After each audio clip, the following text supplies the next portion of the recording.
ആദർശിന്റെയും നയനയുടെയും നാളത്തെ നല്ലൊരു വിശേഷം കേട്ടാലോ? അതിനു മുമ്പായി ആദ്യമായി കാണുന്നവരുണ്ടെങ്കിൽ ചാനൽ ഇഷ്ടപ്പെട്ട ഒന്ന് സബ്സ്ക്രൈബ് ചെയ്യാൻ മറക്കരുത്. വീഡിയോ ഇഷ്ടപ്പെടുവാണെങ്കിൽ ലൈക്ക് ചെയ്യാനും നിങ്ങളുടെ വിലയേറിയ അഭിപ്രായങ്ങളൊക്കെ രേഖപ്പെടുത്താനും മറക്കരുത് കേട്ടോ. അപ്പൊ നമുക്ക് നേരെ നമ്മുടെ വിശേഷത്തിലേക്ക് പോയാലോ? അങ്ങനെ നാളത്തെ വിശേഷത്തില് ജലജ നവ്യയെ കാണാനായിട്ട് മുറിയിലേക്ക് ചെല്ലുവാണ്. ആ സമയം നവ്യ സമനില തെറ്റിയ പോലെ ഇരിക്കുവാണ്. ജലജ ചെന്നിട്ട് പറഞ്ഞു, കണ്ടില്ലേ മോളെ, ശരിക്കും മനഃപൂർവ്വം ദേ അബിയുടെ മുഖത്ത് കരിവാരി തേക്കാനായിട്ടാ നന്ദു നയനെ എല്ലാരും ശ്രമിച്ചുകൊണ്ടിരിക്കുന്നത്. അല്ലെങ്കിൽ ഇത്ര ഒരു കള്ളക്കേസ് ഉണ്ടാക്കി അബിയെ പിടിച്ചോണ്ട് പോകേണ്ട കാര്യമുണ്ടോ? ഒരിക്കലുമില്ല. ഇതിനേക്കാളും വലിയ തെറ്റ് ചെയ്തവരൊക്കെ ഇവിടെയുണ്ട്. എന്നിട്ട് അവരെ ചോദ്യം ചെയ്യുവോ, അവരെ അറസ്റ്റ് ചെയ്യുവോ, എന്തേലും ചെയ്തോ? ഒന്നുമില്ലല്ലോ. ഇപ്പൊ തന്നെ കണ്ടില്ലേ, ഇത് മനഃപൂർവ്വം അബിയെ ഈ വീട്ടിൽ നിന്ന് പുറത്താക്കാൻ വേണ്ടിയിട്ടാ. നയനയ്ക്ക് കുഞ്ഞൂടെ പറഞ്ഞു കഴിഞ്ഞിട്ടുണ്ടെങ്കിൽ പിന്നെ പറയാൻ വേണ്ട. ഇത് കേട്ടപ്പം നവി പറഞ്ഞു, അത് പിന്നെ അമ്മേ, എനിക്കൊരു കാര്യം ഉറപ്പായി മോളെ, നിന്നെ കുഞ്ഞിനെ എന്നെയൊക്കെ വീട്ടിൽ നിന്ന് അടിച്ചു പുറത്താക്കാൻ ഇവർ ശ്രമിച്ചുകൊണ്ടിരിക്കണേ. അങ്ങനെയാണ് പിന്നെ കാര്യങ്ങൾ കുറച്ചുകൂടി എളുപ്പമാവുമല്ലോ. അബിയുടെ മേലെ കുതിര കയറാൻ ഇവിടെ എല്ലാവർക്കും കഴിയും. പക്ഷേങ്കിലുണ്ടല്ലോ, ഇതങ്ങനെ വിട്ടുകൊടുത്തിട്ടുണ്ടെങ്കിൽ പിന്നെ ഇല്ലാത്ത കുറ്റമൊക്കെ അവന്റെ തലയിലേക്ക് കെട്ടിവെക്കും. മോളൊന്ന് സൂക്ഷിച്ചാൽ നല്ല. മിക്കവാറും ആ പാമ്പ് പോലും ഇവിടെ കയറിയത് അബി കാരണം ഒന്ന് പറഞ്ഞു പരുത്തുകയും ചെയ്യും. ഇനിയിപ്പോൾ ആ കുറ്റം അവനെ കൊണ്ട് ഏൽപ്പിക്കുകയും ചെയ്യും. നവി പറഞ്ഞു, ഇതങ്ങനെ ഞാൻ വെറുതെ വിടാൻ പോകുന്നില്ല. എനിക്ക് എന്ത് ചെയ്യണം എന്നറിയാമേ. ഞാൻ ഇപ്പൊ തന്നെ പോലീസ് സ്റ്റേഷനിലേക്ക് പോവാ. ഞാൻ അബിയെ ഇറക്കിക്കൊണ്ടേ വരുള്ളൂ. അതൊക്കെ പറഞ്ഞുകൊണ്ട് നവ്യ പറഞ്ഞു, കുഞ്ഞിനെ ഒന്ന് നോക്കിക്കോണം എന്നൊക്കെ പറഞ്ഞുകൊണ്ട് നവ്യ പോലീസ് സ്റ്റേഷനിലേക്ക് പോവാണ്. ജലജയ്ക്ക് സമാധാനമായി. ചേട്ടത്തി അനിയത്തെയും കൂടെ ഇനി പോരണ്ടാവാനായിട്ട് പോവാ. അങ്ങനെ തന്നെ വരണം. സ്വന്തം മോനെ കുറിച്ച് നന്നായിട്ട് അറിയാം ജലജയ്ക്ക്. അവൻ എന്തൊക്കെ കൊള്ളരുതായ്മകൾ കാണിക്കുമെന്നും അറിയാം. പക്ഷേങ്കിൽ ഇവിടെ നവ്യയാണ് ഒരു തുറുപ്പുചീട്ട്. നവ്യയെ വെച്ച് വേണം കളിക്കാനായിട്ട്. ഇതോട് കൂടിയിട്ട് നവ്യ നയനയും കൂടെ തമ്മിൽ അടിച്ചു പിരിയണം. പഴയതുപോലെ തന്നെ ആവണം, എങ്കിലോ കാര്യമുള്ളൂ എന്നൊക്കെ ചിന്തിച്ചു. പിന്നീട് നവ്യ അങ്ങോട്ട് പോയി കഴിഞ്ഞപ്പോൾ ജലജ താഴേക്ക് ഇറങ്ങി വന്നപ്പോൾ ദേവേന അവിടെ ഉണ്ട്. ദേവേനി ജലജയോട് പറഞ്ഞു, ജലജയെ, എല്ലാ കാലത്തും ഒന്നും തെറ്റ് ചെയ്തിട്ട് അതിങ്ങനെ മറച്ചു വെക്കാൻ പറ്റില്ല. ഇപ്പൊ കണ്ടില്ല നിന്റെ മോന്റെ കാര്യം. അവൻ എത്ര കിട്ടിയാലും പഠിക്കില്ല. അല്ലായിരുന്നെങ്കിൽ അവൻ പണ്ടേ നേരെ ആയന. ജലജ പറഞ്ഞു, ദേ ഏട്ടത്തി, കൂടുതലൊന്നും പറയണ്ട. ഇതേ എന്റെ അബി ചെയ്തേക്കാളും കൂടുതൽ തെറ്റ് ചെയ്തിട്ടുള്ളവർ ഇവിടെയുണ്ട്. അല്ല, ഏട്ടത്തിയുടെ മോനുണ്ടല്ലോ ആദർശ്, എവിടെയോ കിടന്ന ഒരു പെങ്കൊച്ചിന്റെ കഥ അറിയാലോ. ഇത് കേട്ടപ്പം ദേവനീച്ച്, എന്ത് കഥ? അല്ല, ഒരു പെണ്ണിനെ ഗർഭിണിയാക്കി കല്യാണത്തിന് മുമ്പ് തന്നെ അതിനകത്തൊരു കുഞ്ഞിനെ ഉണ്ടാക്കി. അത്രയും വലിയ തെറ്റൊന്നും എന്റെ മോൻ ചെയ്തിട്ടൊന്നുമില്ല.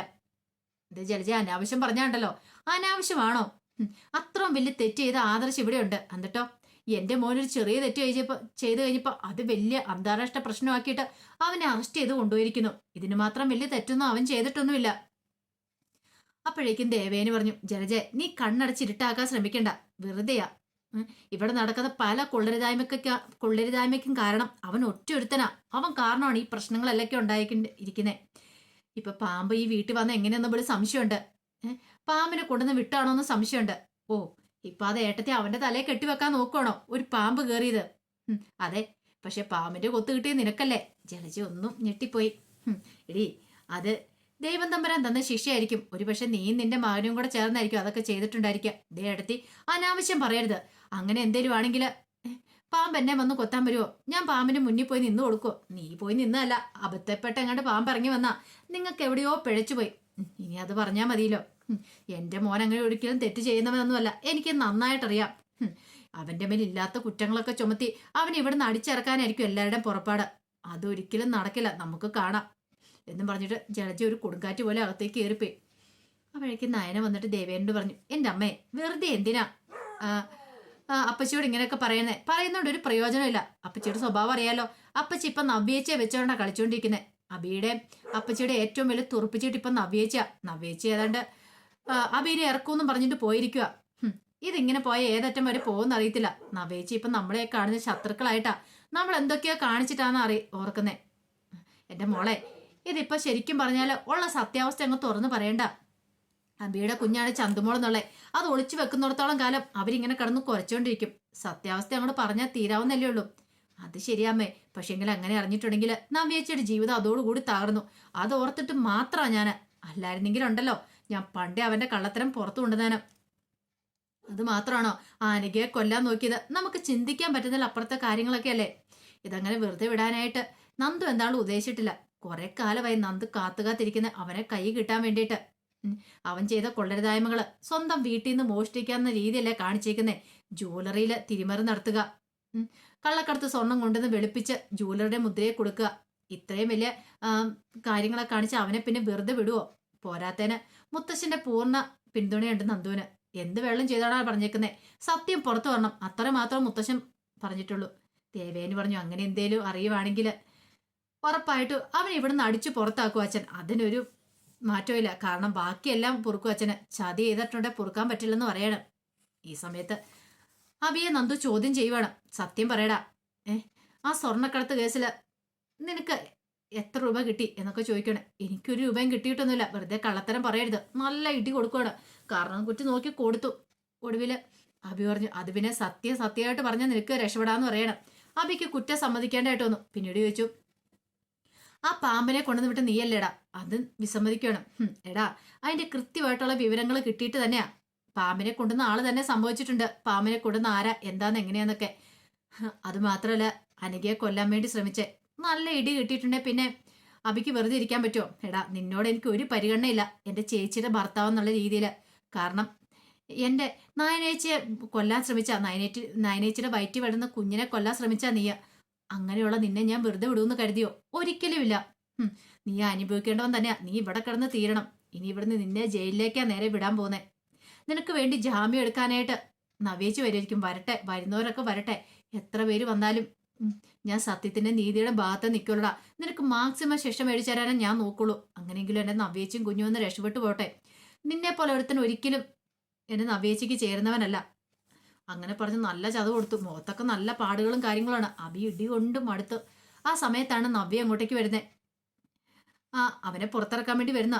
അപ്പോഴേക്കും നന്ദു അങ്ങോട്ട് ചെന്നു. നന്ദു എന്ന് കഴിഞ്ഞപ്പോഴത്തേനും നവ്യ പറഞ്ഞു, എനിക്ക് അബിയെ കൊണ്ടുപോകണം. നന്ദു പറഞ്ഞു, നടക്കല്ലേ ചേച്ചി എന്ന് പറയണം. നന്ദു, നീ വെറുതെ പ്രശ്നം ഉണ്ടാക്കരുത്. എന്റെ ഭർത്താവാ, എന്റെ കുഞ്ഞിന്റെ അച്ഛനാ, എനിക്ക് അവനെ വേണം. അതെ, നവ്യേച്ചി കോടതി വക്കീലുമായിട്ട് വന്ന് കോടതി വാദിച്ചോ എന്ന് പറയണ. അവനെതിരെ ശക്തമായിട്ട് തെളിവുകൾ കിട്ടിയിട്ടുണ്ട്. അത് മാത്രമല്ല, അവൻ കുറ്റം സമ്മതിക്കുകയും ചെയ്തു. എനിക്കറിയാം, നീ അവനെ കൊണ്ട് കുറ്റം സമ്മതിപ്പിച്ച് കാണുമല്ലേ? നല്ല ഇടി കൊടുത്തു കാണും. അതുകൊണ്ടായിരിക്കും അവൻ കുറ്റം സമ്മതിച്ചിട്ട്. ദേ നവേച്ചി, വെറുതെ പ്രശ്നം ഉണ്ടാക്കാനായിട്ട് നിൽക്കണ്ട. അങ്ങനെ ഇടിച്ച് കുറ്റം സമ്മതിപ്പിക്കേണ്ട കാര്യമൊന്നും എനിക്കില്ല. പിന്നെ അവൻ ചെയ്ത കൊള്ളരുതായ്മയ്ക്കുള്ള ശിക്ഷ അവന് കിട്ടിയിരിക്കുന്നേ. ചേച്ചി അതൊന്നും ഓർത്ത് വിഷമിക്കണ്ട. പിന്നെ വിഷമം, ദേ എനിക്ക് അവനെ ഒന്ന് കാണണമെന്ന് പറയണം. അങ്ങനെ നവ്യെ കാണാൻ ചെല്ലുമ്പത്തിനും അബി ഇങ്ങനെ ഇടി കൊണ്ട് ചുരുണ്ടിരിക്കുകയാണ്. മുഖത്തൊക്കെ പാട്. അത് കണ്ടപ്പോഴത്തേനും നവ്യക്ക് ദേഷ്യവും സങ്കടമായി. നവ്യയുടെ നേരെ നോക്കിയിട്ട് അബി അപ്പോഴും കള്ളത്തരം പറയണം. നവ്യ, ഞാനൊരു തെറ്റും ചെയ്തിട്ടില്ല. എന്നെ ഇടിച്ച് ചതച്ച് ഈ പരുവാക്കിയിട്ട് നന്ദു എന്നെ കൊണ്ട് സമ്മതിപ്പിക്കുക ചെയ്തതെന്ന് പറഞ്ഞു. അതും കൂടെ കേട്ട് കഴിഞ്ഞപ്പോഴത്തേനും നവ്യക്ക് നല്ല ദേഷ്യമായി. നവ്യ നേരെ നന്ദുവിൻ്റെ അടുത്ത് വന്നിട്ട് പറഞ്ഞു, ദേ നന്ദു, ഒരു കാര്യം ഞാൻ പറഞ്ഞേക്കാം. ദേ, എൻ്റെ അബിയോട് എന്തെങ്കിലും ദേഷ്യം ഉണ്ടെങ്കിൽ ഇങ്ങനെ തീർക്കരുത് എന്നൊക്കെ പറയാണ്. പക്ഷേ എങ്കിൽ അങ്ങനെ വെറുതെ വിടാനായിട്ട് നന്ദു കൂട്ടാക്കിയില്ല. നന്ദു പറഞ്ഞു, ചേച്ചി ഇവിടെ നിന്നുകൊണ്ടൊന്നും ഒരു കാര്യമില്ല. അവനെ കോടതി ഹാജരാക്കും, റിമാൻഡ് ചെയ്യും. ആ സമയത്ത് വേണം വക്കീലിനെ വെച്ച് വാദിച്ച് ജയിക്കാൻ നോക്കൂ. അല്ലാതെ ഇവിടെ നിന്നിട്ട് കാര്യമില്ല എന്ന് പറഞ്ഞു. പക്ഷെ അങ്ങനെ വിട്ടുകൊടുക്കാൻ നവ്യ ഉദ്ദേശിച്ചില്ല. നവ്യ അപ്പം തന്നെ ഗോവിന്ദനെ വിളിക്കണം. ഗോവിന്ദനെ വിളിച്ച് പോലീസ് സ്റ്റേഷനിലേക്ക് വരാൻ പറഞ്ഞു. ഗോവിന്ദൻ വന്നു കഴിഞ്ഞപ്പോഴത്തേനും നവ്യ പറഞ്ഞു, അതെ നന്ദു ഉണ്ടാകുക അബിയെ കസ്റ്റഡിയിലെടുത്ത കാര്യങ്ങളൊക്കെ പറയണം. എല്ലാം കേട്ട് കഴിഞ്ഞപ്പോഴത്തേനും ഗോവിന്ദൻ പറഞ്ഞു, മോളെ, അങ്ങനെ കസ്റ്റഡിയിലെടുത്തിട്ടുണ്ടെങ്കിൽ നന്ദു വെറുതെ അങ്ങനെ ഒരു കാര്യം ചെയ്യത്തില്ലല്ലോ. അങ്ങനെ ചെയ്തിട്ടുണ്ടെങ്കിൽ അതിന് വ്യക്തമായ കാരണം കാണും. അവനെന്തേലും തെറ്റ് ചെയ്ത് കാണും. അച്ഛാ, അവന് തെറ്റുകളൊന്നും ചെയ്തിട്ടില്ല. എന്തോ തിരിമറി നടത്തിയെന്നൊക്കെ പറഞ്ഞോണ്ടാ കമ്പനിയിൽ. അവനിപ്പോൾ കമ്പനിയിലെ വെറും സ്റ്റാഫ് മാത്രമാണ്. ഞങ്ങളുടെ കാര്യങ്ങളൊക്കെ നോക്കണമെങ്കിൽ അവന് പൈസ വേണ്ടേ? മോളെ, നിനക്ക് നിന്റെ ഭർത്താവിന്റെ കാര്യം അറിയാലോ. അച്ഛാ, അവൻ ജയിലിലേക്ക് പോയിട്ടുണ്ട്. പിന്നെ എനിക്കും കുഞ്ഞിനും ആരുണ്ട്? അതോർത്ത് നീ വിഷമിക്കണ്ട. നിന്റെ കാര്യങ്ങളൊക്കെ ആദർശം നയനെ ആ കുടുംബത്തിലുള്ളവർ നല്ല ഭംഗിയായിട്ട് നോക്കിക്കോളും. പിന്നെ ഞങ്ങളൊക്കെ ഇല്ലേ, അവനെ പോലുള്ള ഒരുത്തന് ഒരു കള്ളൻ അവിടുത്ത് കിടക്കണം, കിടക്കട്ടെ. അതല്ലേ മോളെ നല്ല കാര്യം. ഗോവിന്ദനൊക്കെ അറിയാലോ കാര്യങ്ങളൊക്കെ. അപ്പോഴേക്കും നവ്യ പറഞ്ഞു, ഓ, അപ്പൊ അച്ഛനും അമ്മയൊക്കെ അവന്റെ ആദർശിന്റെ നയനയുടെ സൈഡാണല്ലേ? ഇതിനേക്കാളും വലിയ തെറ്റ് ചെയ്തിട്ട് അച്ഛനും അമ്മയ്ക്കും അതൊരു പ്രശ്നമല്ല. മോളെ, നീ അങ്ങനെയൊന്നും ചിന്തിക്കുക പോലും ചെയ്യരുത്. എനിക്കറിയാച്ചാ, ഇപ്പം എൻ്റെ ഭാഗത്ത് ആരുമില്ല. എനിക്ക് എന്ത് വേണമെന്നറിയാം.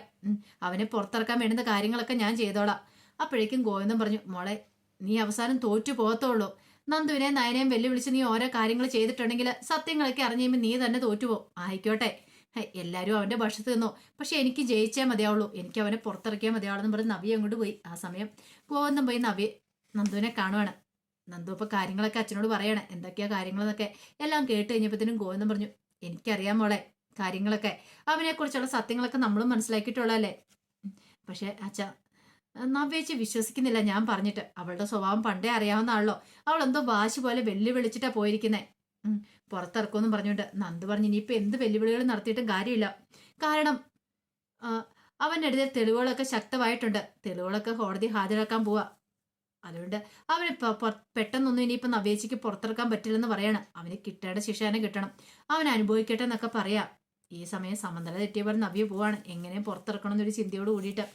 അതിന്റെ വിശേഷങ്ങളൊക്കെ നമ്മൾ കാണാനായിട്ട് പോകുന്നത്. ആ വിശേഷങ്ങൾക്കായി നമുക്ക് എല്ലാവർക്കും കാത്തിരിക്കാം കേട്ടോ.